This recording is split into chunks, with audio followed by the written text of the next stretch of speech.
I've been asked frequently to share some tips from design to development to execution for Applique. Here's a simple example of a single layer cotton twill canvas cut out on a 45-degree bias to keep the strings and strands from making the letters hairy and unmanageable after the wash.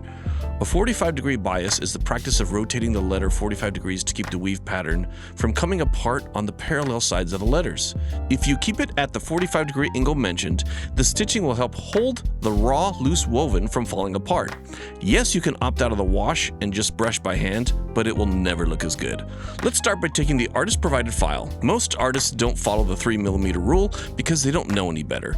The rule is minimum 3mm with certain parts and preferably only a few of them getting down to 2.5mm at the least. 4mm is okay as long as the graphic and tolerance scale proportionately. So if we take the simulated tack stitch here and I bring it in 1.5mm, or in this case 0.06 of an inch, the tack down looks scrawny and thin. The angled sections have lost quite a bit of weight.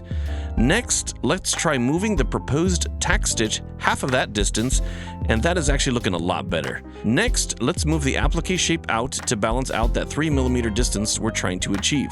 The graphic will have a very nice balanced weight to the thin section as well as the normal areas of each letter. Bringing the entire design into our digitizing program. To summarize, I'm creating a show stitch and a tack stitch for each letter and leaving the final icon as direct embroidery. The rule of thumb is to digitize in a center out order.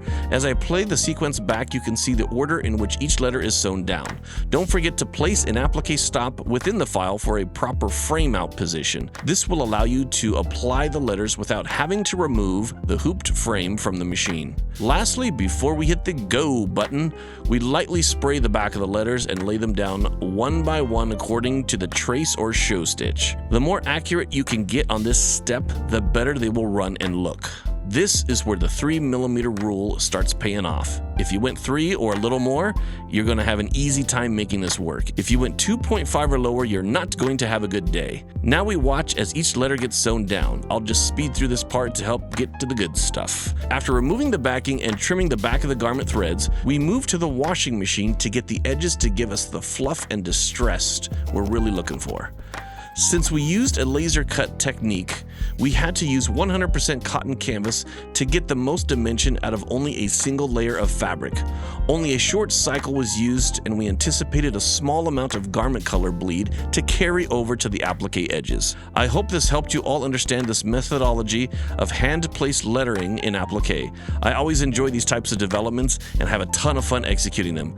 Let us all know what you think in the comments and fashion to the people.